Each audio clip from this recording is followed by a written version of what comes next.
Bab 20. Di depan teman, di belakang lawan.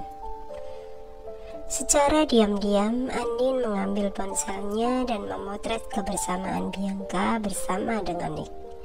Kekesalannya itu membuat dia melakukan hal tak terduga. Beberapa gambar pun berhasil dia ambil. Mulai di saat Nick sedang memeluk tubuh Bianca, saling bercerita dan tertawa bersama. Seperti tidak terjadi apapun dengannya, Andin juga bersikap biasa saja. Meskipun hatinya terasa sangat panas melihat kedatangan Bianca. Dengan wajahnya yang berpura-pura ceria, Andin pun bertanya, "Kok lama banget sih? Kamu tadi ngapain aja di toilet? Tidur di sana ya?" "Ah, enggak kok. Soalnya tadi perutku sakit, jadi ya harus lama gitu di toilet." "Oh ya, Nick di mana? Dia sudah pulang lebih dulu ya?" tanya Bianca dengan berpura-pura tidak tahu. Di saat Bianca bertanya, Nick pun datang menghampiri. Pria itu langsung duduk di samping Bianca sembari berkata, "Aku baru saja dari parkiran mobil ambil dompet ketinggalan. Kamu pikir aku sudah pulang ya? Oh ya Bianca, makanan di sini enak loh. Dan musiknya juga menyenangkan." "Oh, pantesan nggak kelihatan di sini. Aku pikir, kenapa Andin sendirian di sini?" sahut Bianca sembari tersenyum. Mendengar percakapan mereka hanya bisa membuat Andin tersenyum kecil, sembari batinnya berkata, "Lihatlah kalian, sudah berpura-pura tidak tahu satu sama lain. Bisa-bisanya kalian membohongiku, padahal aku sudah jelas-jelas melihat semua yang kalian lakukan. Ternyata kamu menusukku dari belakang, Bianca, temanmu sendiri. Tapi tidak apa-apa, aku akan pastikan kamu akan menyesal sudah membuat aku marah. Lihat saja, apakah kamu masih mau memperlihatkan wajahmu padaku, Bianca?"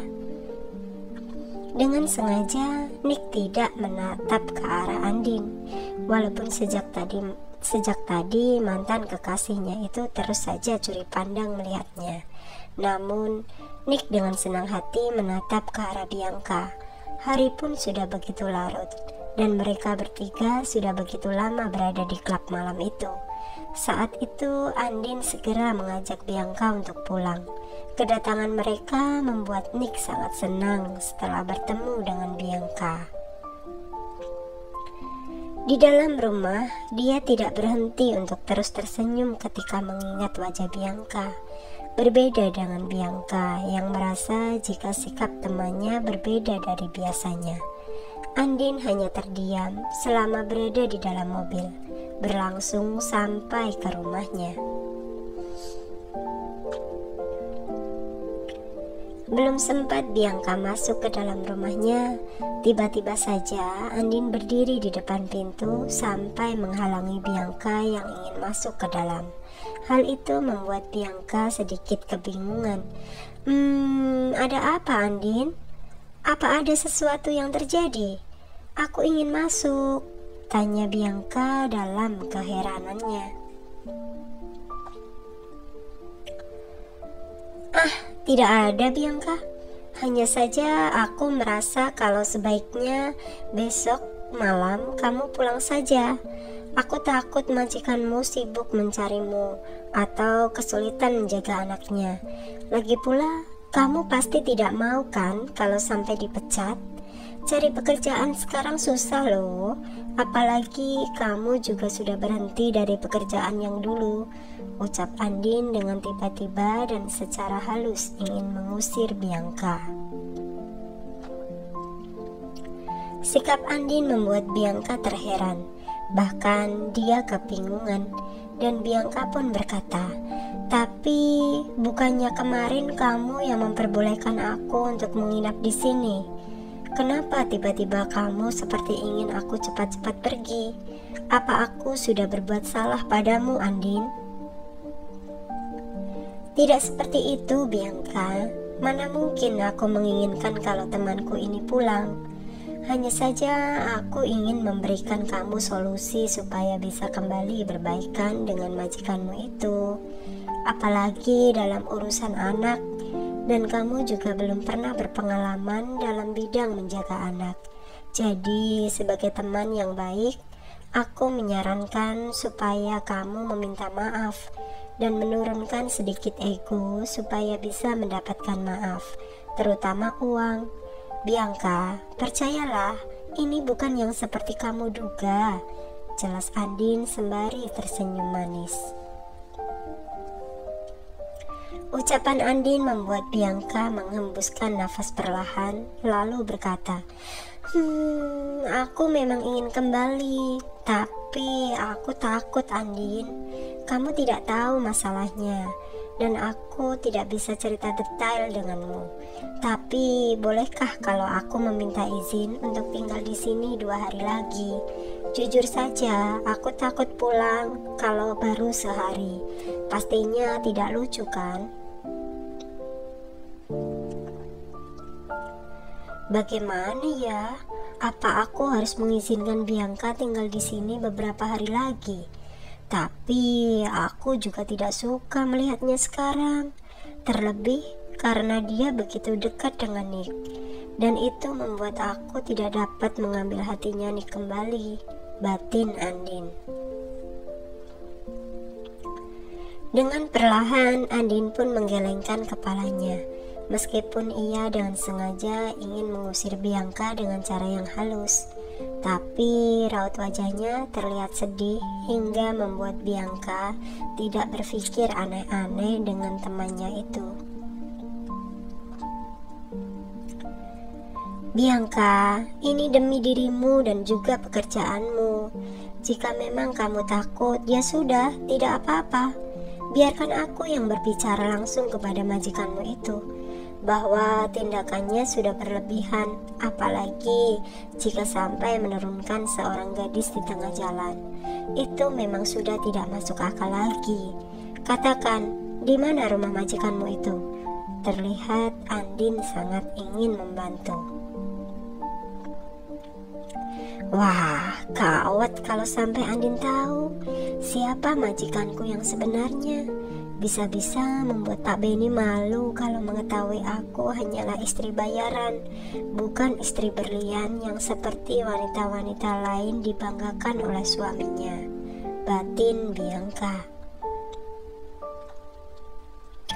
Tidak perlu lakukan hal itu, Andin. Baiklah, aku akan mencoba memikirkan hal ini. Dan jika memang aku harus pulang ke rumah majikanku, baiklah, aku akan pulang. Hanya saja aku tidak bisa janji, Andin. Tidak apa-apa kan? Tanya Bianca dengan raut wajahnya yang terlihat cemas. Tentu saja Bianca, tidak apa-apa. Dan aku hanya ingin kamu tetap bekerja. Jadi bersabarlah, walaupun banyak rintangan di dalam pekerjaanmu itu. Baiklah kalau begitu, aku lelah sekali dan ingin langsung tidur, sahut Andin dengan terpaksa walaupun berusaha untuk terlihat ikhlas. Terima kasih banyak Besti, kamu memang teman terbaikku. Aku akan masuk sebentar lagi, jadi tidurlah dulu, sebab aku masih ingin menghirup udara segar malam ini, jawab Bianca seraya tersenyum manis. Baiklah kalau begitu. Andin segera memasuki rumahnya dengan berjalan pelan-pelan. Berbeda dengan Bianca yang justru membalikkan tubuhnya demi mendapatkan angin segar di malam hari.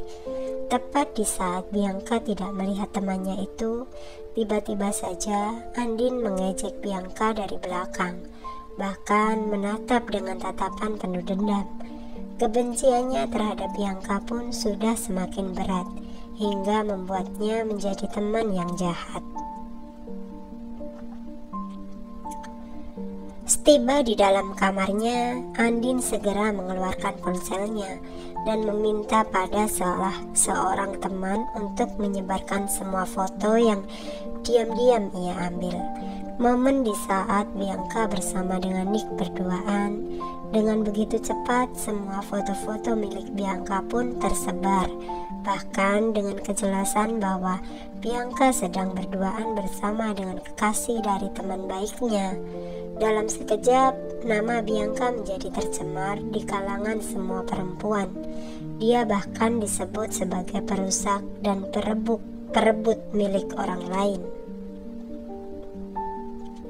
Ditambah ada beberapa video rekaman milik Andin yang sengaja ia bagikan kepada temannya. Video rekaman yang diambil saat Andin baru saja putus cinta. Tapi seolah-olah rekaman itu terlihat karena ulah Bianca yang sudah merebut kekasihnya. Tanpa Bianca ketahui, sudah beribu-ribu komentar buruk tentang dirinya. To be continue.